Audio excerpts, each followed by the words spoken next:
El calor sofocante de Ciudad de México se filtraba por las ventanas del pequeño apartamento en la colonia Doctores. Verónica Jiménez, de 10 años, se agazapaba bajo la mesa de la cocina, abrazando sus rodillas contra su pecho. Sus ojos, enormes y oscuros, seguían fijamente el reloj de pared. Faltaban 20 minutos para que Raúl, su padrastro, regresara del trabajo. Verónica conocía bien la rutina. Primero escucharía el chirrido de la puerta. Luego vendría el inconfundible tintineo de las llaves cayendo sobre la mesa, seguido por el sonido de una cerveza abriéndose. Después, el silencio, ese terrible silencio que precedía a la tormenta. Cualquier excusa bastaría: la comida fría, una tarea escolar incompleta, o simplemente el hecho de que ella existiera. «Vero, ven a ayudarme con la comida», llamó Lucía, su madre, desde la cocina. «Tu padrastro llegará pronto». Lucía Morales, de 32 años, era una mujer hermosa cuya belleza se desvanecía lentamente bajo el peso de las preocupaciones y el miedo. Sus manos, ásperas por el trabajo como empleada doméstica, temblaban ligeramente mientras cortaba los chiles para el guisado. «¿Por qué no nos vamos, mamá?», preguntó Verónica, acercándose con cautela. «Podríamos ir con la abuela a Oaxaca». Lucía suspiró, un sonido cargado de resignación y vergüenza. «No es tan sencillo, mijita. Necesitamos el dinero de Raúl. Además, ¿qué diría la gente? Una mujer sola con una hija». El sonido de la puerta interrumpió su conversación. Verónica sintió como su cuerpo se tensaba instintivamente. Raúl había llegado temprano. «¿Qué están cuchicheando ustedes dos?», gruñó, lanzando su chaqueta sobre una silla. «¿La comida está lista o no?» «Ya casi, mi amor», respondió Lucía, apresurándose. «Solo faltan unos minutos». Raúl, un hombre de complexión robusta y rostro perpetuamente enrojecido, se acercó a la cocina. El olor a alcohol ya impregnaba su aliento. «¿Y tú, mocosa? ¿Ya hiciste tu tarea o estás perdiendo el tiempo como siempre?» Verónica asintió rápidamente, evitando su mirada. «Sí, ya la terminé». «A ver, muéstramela», exigió, extendiendo su mano. La niña corrió a su mochila y sacó sus cuadernos. En su prisa, uno de ellos cayó al suelo, desparramando papeles por el piso. Entre ellos había un dibujo: un hombre alto con traje sonriendo con la palabra papá escrita con letra infantil. Raúl recogió el dibujo, su rostro transformándose en una máscara de furia. «¿Qué diablos es esto?», bramó agitando el papel frente a Lucía. «¿Sigues llenándole la cabeza con historias sobre su padre? Te he dicho 1000 veces que ese cabrón las abandonó. No existe para ustedes». Lucía palideció. «No, Raúl, yo no le he dicho nada. Es solo un dibujo de la escuela». El primer golpe resonó en la pequeña sala. Lucía cayó contra la pared, llevándose la mano a la mejilla. Verónica observaba horrorizada desde un rincón, el terror paralizando sus músculos. «¿Y tú?». Raúl se volvió hacia ella. «¿Crees que ese millonario vendría a salvarlas? ¿Crees que le importas? Despierta, niña estúpida. Si le importaras, no estarías aquí». Se acercó amenazante a Verónica, quitándose el cinturón con un movimiento fluido. La niña retrocedió hasta chocar contra la pared. «Por favor, Raúl», suplicó Lucía. «Ella no entiende. Es solo una niña». «Entonces aprenderá», respondió él, alzando el cinturón. El primer golpe arrancó un grito de dolor de Verónica. El segundo la hizo caer de rodillas. «No más golpes, por favor», gritó, protegiéndose la cabeza con los brazos. La puerta del apartamento se abrió de golpe. 2 hombres con trajes oscuros entraron, seguidos por un tercero que observaba la escena con ojos fríos y calculadores. Francisco Montero, de 45 años, empresario prominente, y aunque Verónica no lo sabía aún, su padre biológico. «Suelta a la niña», ordenó con voz calmada pero firme. Raúl, confundido, dejó caer el cinturón. «¿Quién diablos se cree que es para entrar así a mi casa?». Francisco no respondió. Sus ojos se posaron en Verónica, que seguía encogida contra la pared, y luego en Lucía, que lo miraba con una mezcla de sorpresa y terror. «Ha pasado mucho tiempo, Lucía», dijo finalmente. «Veo que no has cuidado bien lo que me pertenece». El despacho de Francisco Montero en el piso 30 de la Torre Reforma contrastaba brutalmente con el pequeño apartamento de la colonia Doctores. Amplios ventanales ofrecían una vista panorámica de la Ciudad de México, mientras que el interior, decorado con maderas finas y arte contemporáneo, Exudaba poder y riqueza. Verónica observaba todo con ojos asombrados, sentada en un sofá de cuero que costaba más que todos los muebles de su casa juntos. Su madre, sentada a su lado, mantenía la mirada fija en sus propias manos que no dejaban de temblar. «¿Cómo nos encontraste?», preguntó Lucía finalmente, rompiendo el silencio. Francisco, de pie junto a la ventana, giró lentamente. «Nunca las perdí de vista, Lucía. Siempre supe dónde estaban».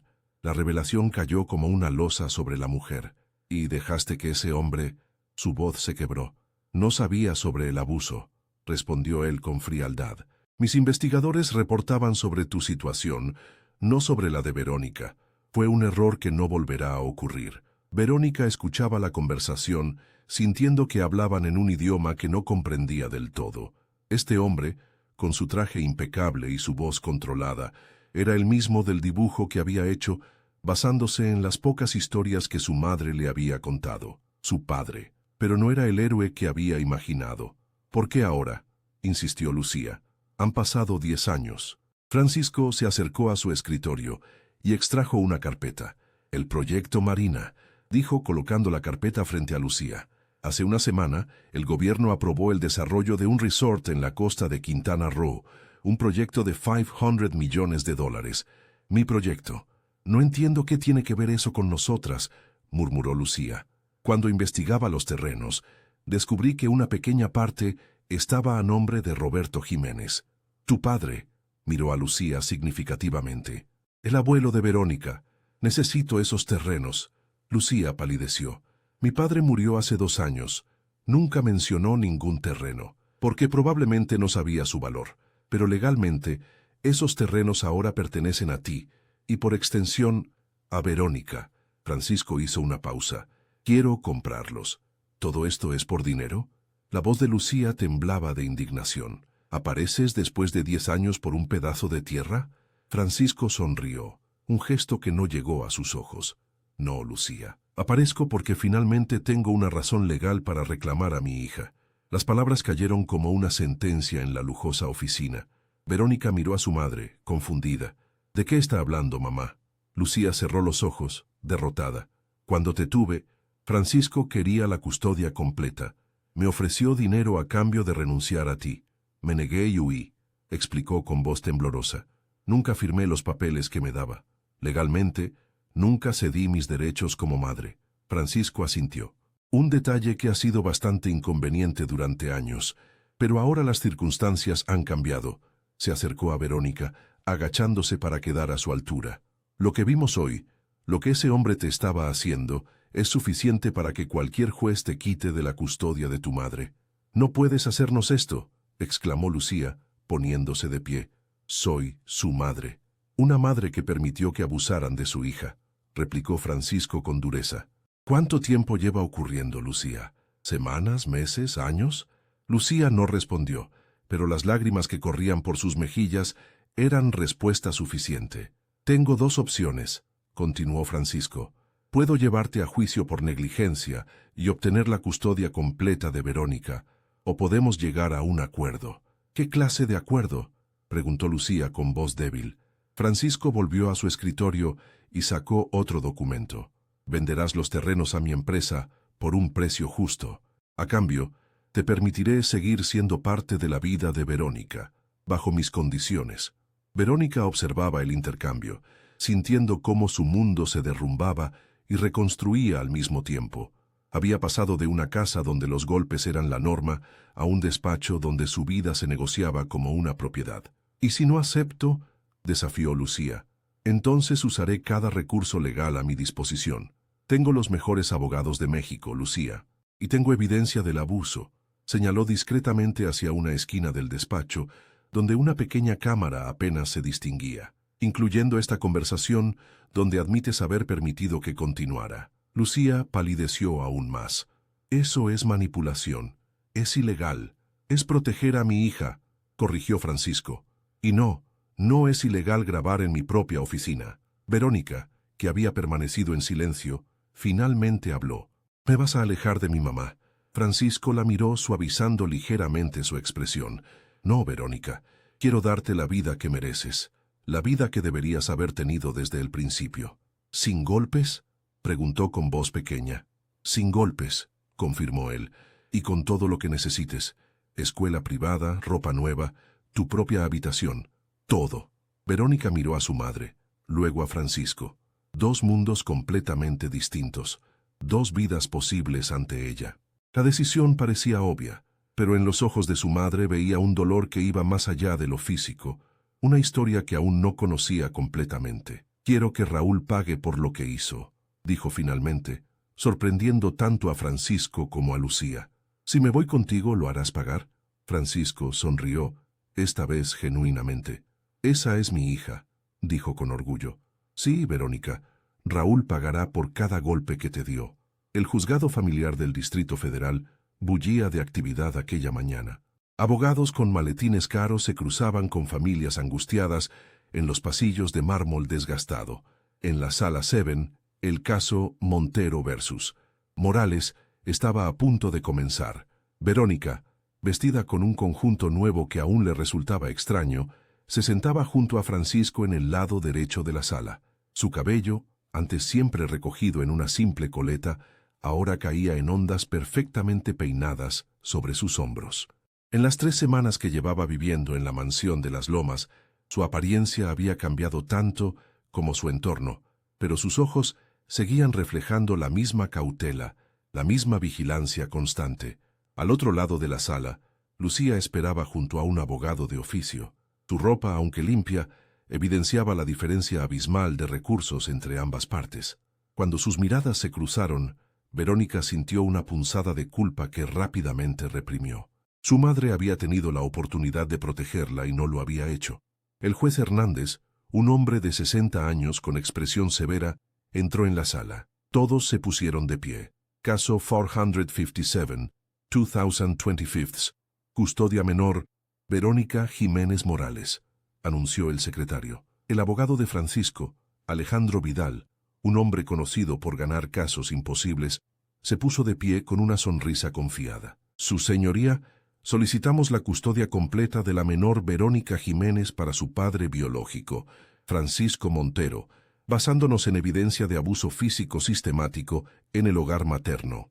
Durante la siguiente hora, Vidal presentó un caso meticulosamente construido, fotografías de moretones, declaraciones de vecinos, incluso el testimonio de la maestra de Verónica, quien admitió haber notado señales de abuso, pero nunca las reportó por temor a represalias. Cada pieza de evidencia era un clavo más en el ataúd de las esperanzas de Lucía. Finalmente, su señoría, tenemos la declaración de la propia menor. Vidal hizo una pausa dramática. Quien puede confirmar el abuso sufrido a manos de su padrastro, Raúl Sánchez, con el conocimiento y la inacción de su madre, Lucía Morales. El juez Hernández miró a Verónica. Señorita Jiménez, ¿está dispuesta a declarar? Verónica asintió, sintiendo el peso de la mirada de su madre. Al dirigirse al estrado, sus piernas temblaban, pero su resolución era firme. Durante los días anteriores, había ensayado su testimonio con los abogados de Francisco. Di la verdad, le habían aconsejado, pero recuerda enfatizar la inacción de tu madre. Verónica, ¿podrías decirnos qué ocurría en tu casa?, preguntó Vidal con voz suave. Raúl me golpeaba, comenzó ella, su voz apenas audible. Al principio solo eran gritos, pero luego empezó a pegarme con el cinturón. A veces usaba sus puños. ¿Tu madre sabía de esto? Verónica miró a Lucía, cuyos ojos suplicaban silenciosamente. Sí, respondió finalmente. Ella lo veía, pero no hacía nada. Un murmullo recorrió la sala. Lucía bajó la cabeza, derrotada. ¿Le pediste ayuda a tu madre?, continuó Vidal. Muchas veces Verónica recordó las noches de llanto, las súplicas. Le pedía que nos fuéramos, pero ella decía que no podíamos, que necesitábamos el dinero de Raúl. El abogado de Lucía, visiblemente superado por el caso, intentó una débil defensa argumentando las dificultades económicas y el miedo a las represalias, pero sus palabras sonaban huecas frente al testimonio desgarrador de una niña de 10 años. Cuando llegó el turno de Lucía para testificar, su voz temblaba tanto que apenas se le entendía. Yo también tenía miedo, confesó. Raúl me amenazaba. Dijo que si lo dejaba, nos encontraría y sería peor. ¿Y no pensó en buscar ayuda?, preguntó el juez. En la policía, en algún refugio para mujeres maltratadas. No creí que nos protegerían, respondió Lucía.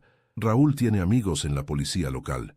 Una vez intenté denunciarlo, y el oficial me dijo que volviera a casa y fuera una mejor esposa. Francisco observaba el proceso con expresión impasible, pero Verónica podía sentir su satisfacción creciente. Cada palabra de Lucía, aunque sincera, la hundía más en los ojos del tribunal. Mientras tanto, en la parte trasera de la sala un hombre entraba discretamente. Verónica lo reconoció de inmediato. Era Manuel Díaz, uno de los guardaespaldas de Francisco, el mismo que había entrado primero al apartamento aquel día. Llevaba un pequeño maletín que entregó a otro de los abogados de Francisco, quien inmediatamente pidió acercarse al juez. Tras un breve intercambio en voz baja, el juez anunció un receso de 15 minutos. Cuando la sesión se reanudó, algo había cambiado en la atmósfera de la sala. Antes de continuar, anunció el juez, debo informar que la Fiscalía ha presentado cargos formales contra Raúl Sánchez por abuso de menores y violencia doméstica. Ha sido detenido esta mañana. Un murmullo de sorpresa recorrió la sala. Lucía parecía genuinamente impactada, mientras Francisco mantenía su expresión neutral. El juicio continuó con testimonios adicionales, incluido el de un psicólogo infantil que había evaluado a Verónica y confirmado los signos de trauma consistentes con abuso prolongado. Para cuando llegaron los alegatos finales, el resultado parecía inevitable. Su señoría, concluyó Vidal, la evidencia es clara. El entorno materno ha sido un lugar de peligro constante para la menor. Mi cliente ofrece estabilidad, seguridad y todos los recursos necesarios para que Verónica pueda sanar y desarrollarse plenamente. Solicitamos custodia completa con visitas supervisadas para la madre. El abogado de Lucía, en un último intento desesperado, apeló a los lazos maternos y a la posibilidad de rehabilitación, pero sus palabras carecían de la fuerza necesaria frente a la montaña de evidencia presentada. Cuando el juez se retiró a deliberar, Verónica se acercó a Francisco. ¿Tú hiciste que arrestaran a Raúl?, susurró. Francisco la miró con una mezcla de orgullo y complicidad. Te prometí que pagaría por lo que te hizo, respondió simplemente. Pero, ¿cómo? La policía nunca nos escuchó antes. Una sonrisa apenas perceptible se dibujó en los labios de Francisco. Digamos que encontraron evidencia que no podían ignorar, y que algunos oficiales descubrieron que hay cosas más importantes que la lealtad a un amigo. Verónica sintió un escalofrío. La justicia había llegado, pero comenzaba a entender que los métodos de Francisco no siempre seguían los caminos convencionales. Cuando el juez regresó, su decisión fue rápida y contundente. Este tribunal otorga la custodia completa de la menor Verónica Jiménez Morales a su padre biológico, Francisco Montero, declaró. La madre, Lucía Morales, tendrá derecho a visitas supervisadas una vez al mes, pendientes de evaluación psicológica y participación en programas de apoyo a víctimas de violencia doméstica. El golpe del mazo selló el destino de Verónica. Su nueva vida acababa de comenzar oficialmente. Mientras abandonaban la sala, vio a su madre llorando silenciosamente en su asiento. Por un momento, quiso correr hacia ella, abrazarla, decirle que todo estaría bien. Pero la mano firme de Francisco sobre su hombro la guió hacia la salida. «Es lo mejor, Verónica», dijo él. «Con el tiempo lo entenderás». Mientras subían a la limusina que los esperaba, Verónica se preguntó si realmente había escapado de una jaula o simplemente había cambiado una por otra más elegante y espaciosa. La fiesta de cumpleaños número 11 de Verónica Montero Morales, como ahora se la conocía oficialmente, era el evento social del momento en Las Lomas. El jardín de la mansión de Francisco había sido transformado en un escenario de cuento de hadas, con carpas blancas, luces centelleantes y flores exóticas por doquier. Una orquesta tocaba suavemente mientras camareros en uniforme servían champaña a los adultos y refrescos elaborados a los niños. Verónica, vestida con un vestido que costaba más que todos los muebles de su antiguo hogar, sonreía mecánicamente mientras saludaba a invitados cuyos nombres apenas recordaba. Hijos de políticos, empresarios y celebridades se mezclaban en una exhibición de privilegio que aún le resultaba ajena después de 6 meses viviendo con Francisco. «Estás preciosa, cariño», dijo Elena, la actual novia de Francisco, una modelo 20 años menor que él. Todos están impresionados con lo bien que te has adaptado. Adaptado. Esa palabra que todos usaban como un cumplido, pero que para Verónica significaba algo muy distinto. Adaptarse había significado aprender a comer con 3 tenedores diferentes, a hablar inglés con fluidez, a no sobresaltarse cuando alguien levantaba la voz, a sonreír, aunque por dentro siguiera sintiendo ese vacío persistente. «Gracias, Elena», respondió con la cortesía que le habían enseñado. A lo lejos, vio a Francisco conversando con un grupo de hombres en trajes caros, su padre biológico. A veces aún le costaba pensar en él de esa manera. En estos meses había cumplido todas sus promesas materiales: educación en el colegio más prestigioso de la ciudad, ropa de diseñador, su propia suite en la mansión con baño privado y vestidor, incluso un pony que apenas montaba. Pero seguía siendo un extraño que la observaba, como quien examina una inversión a largo plazo. «Verónica, ven un momento», la llamó Francisco, haciéndole señas para que se uniera al grupo.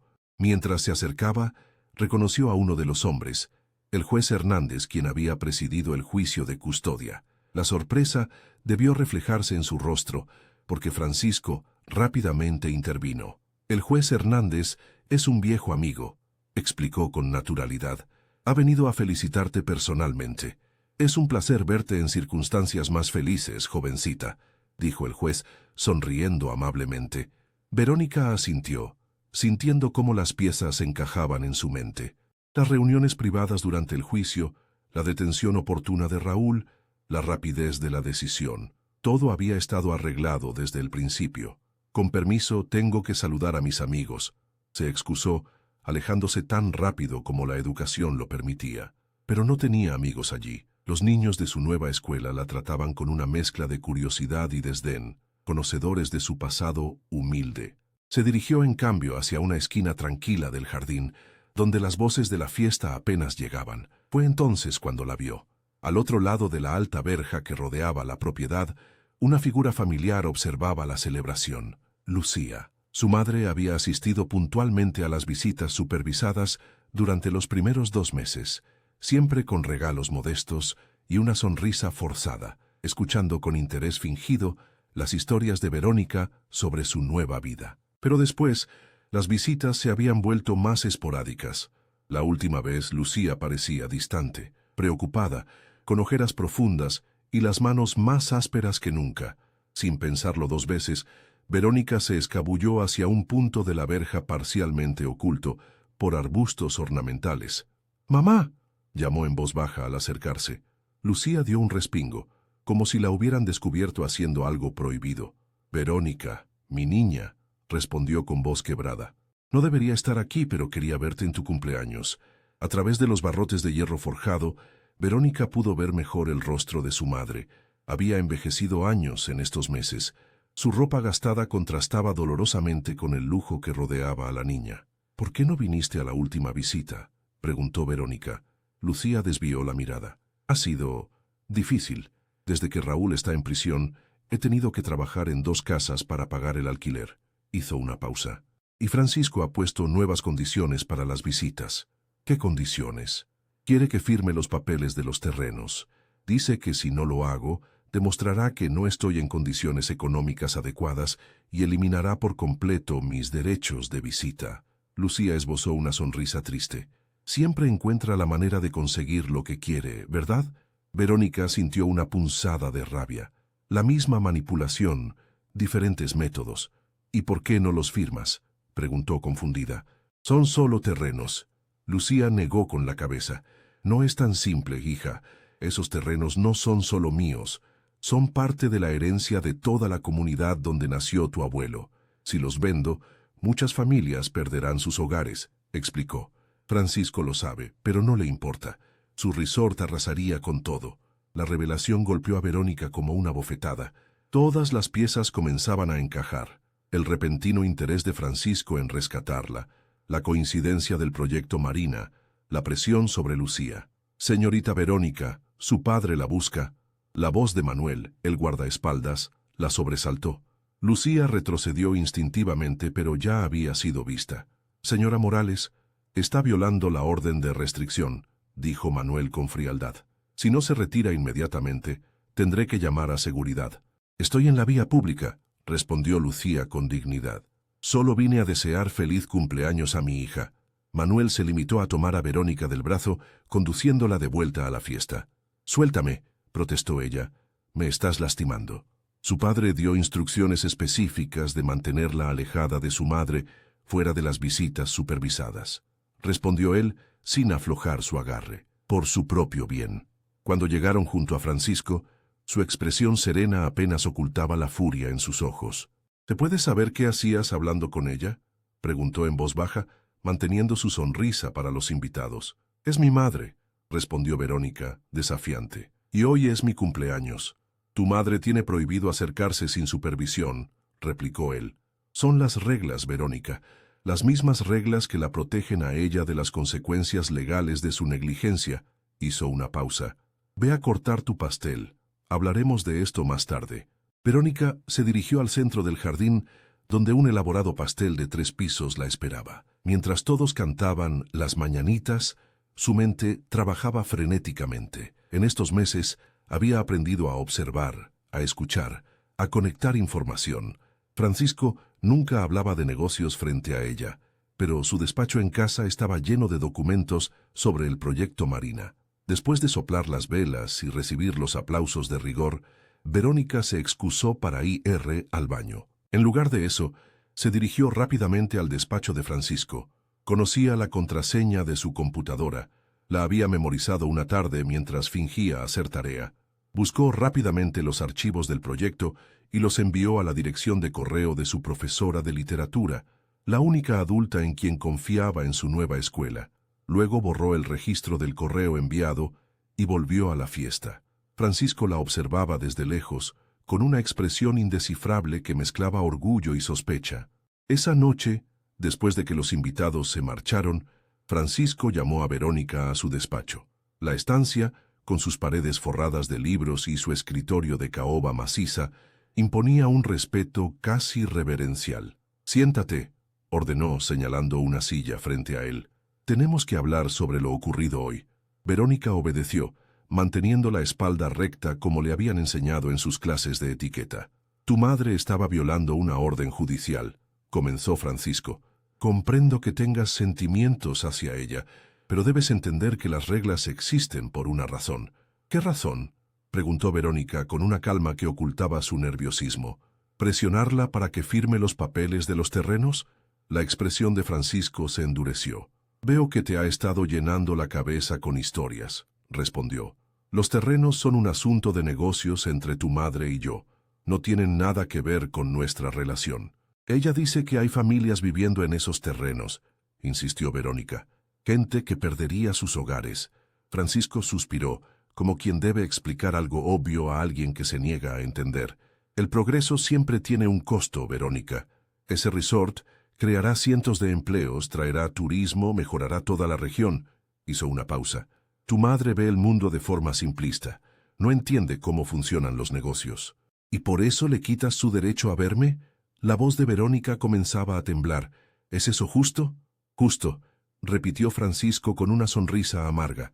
«La vida no es justa, hija. Pensé que ya lo habrías aprendido». Se levantó y caminó hacia la ventana.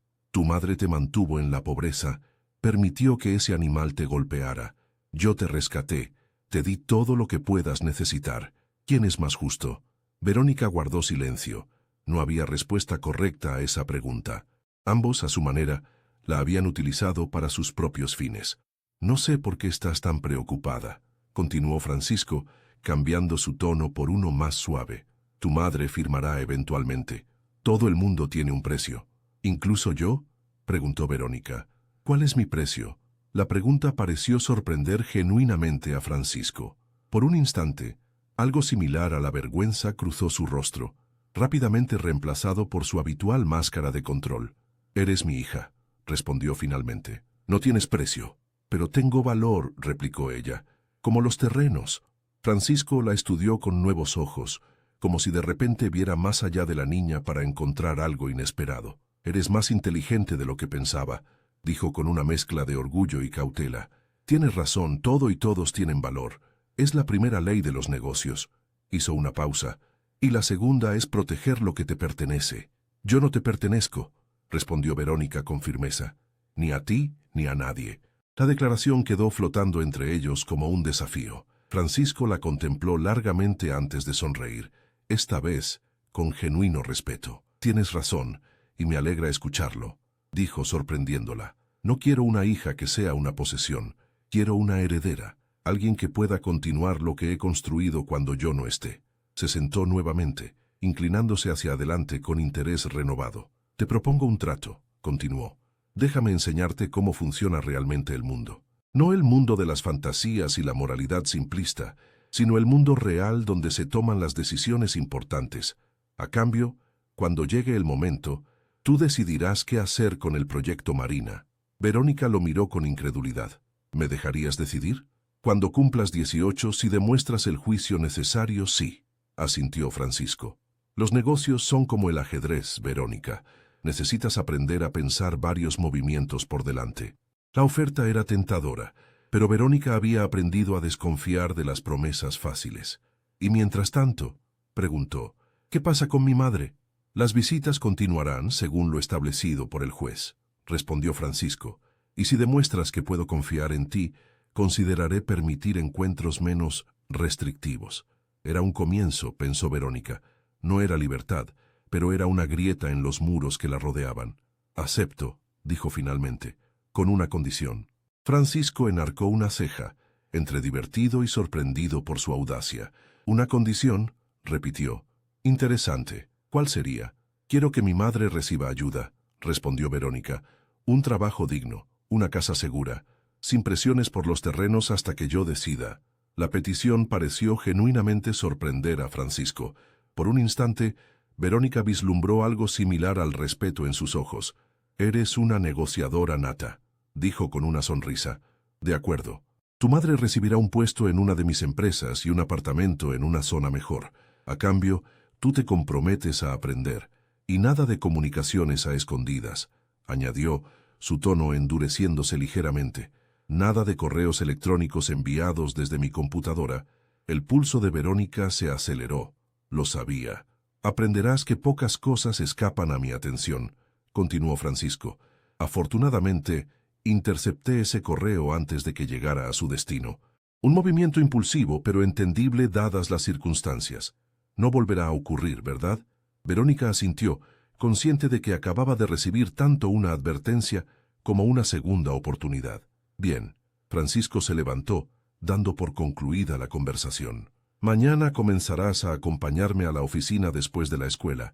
Es hora de que conozcas el mundo real. 3 días después, Lucía recibió una llamada ofreciéndole un puesto como supervisora en la cafetería corporativa del edificio de Montero Enterprises. El sueldo era 3 veces mayor que lo que ganaba limpiando casas y venía con un modesto pero digno apartamento en la colonia Roma. La única condición, discreción absoluta sobre los terrenos en Quintana Roo. Mientras tanto, Verónica comenzó su educación paralela en el imperio de Francisco. Observaba reuniones, escuchaba negociaciones, aprendía el lenguaje del poder. Por las noches estudiaba los documentos que lograba memorizar durante el día. Entendía cada vez más que el mundo no se dividía simplemente en buenos y malos, en abusadores y víctimas, sino en personas con diferentes grados de poder y distintas formas de usarlo. Su madre, aunque ahora vivía mejor, seguía siendo esencialmente una prisionera de circunstancias controladas por Francisco. Y ella misma, a pesar de sus privilegios recién adquiridos, no era realmente libre, pero tenía algo que antes no tenía: tiempo y conocimiento. 6 meses después, durante una de las visitas supervisadas con su madre, Verónica le entregó discretamente una nota. 7 años. Necesito 7 años para aprender todo. Después les devolveremos sus tierras. Lucía leyó la nota y la destruyó de inmediato, como Verónica le había indicado. Sus ojos se encontraron en un entendimiento silencioso. La niña que una vez había gritado, «No más golpes, por favor», ahora planeaba su propio futuro con la misma determinación de su padre, pero con el corazón de su madre. Francisco, observando la escena desde lejos, notó algo en la postura de su hija, una confianza que no había estado allí antes. Sonrió con orgullo y cierta inquietud. Había querido una heredera, alguien que continuara su legado. Quizás estaba consiguiendo exactamente eso. aunque no de la forma que había imaginado.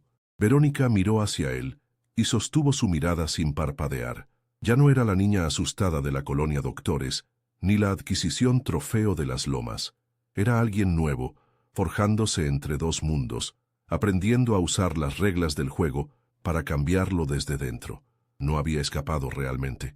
Ninguna de las dos lo había hecho.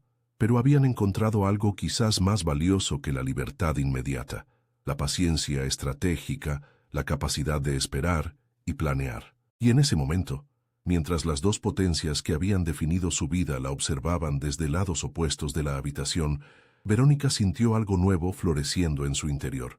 No era solo esperanza, era certeza. Algún día, no sería ella quien necesitaría ser rescatada, sería ella quien haría el rescate.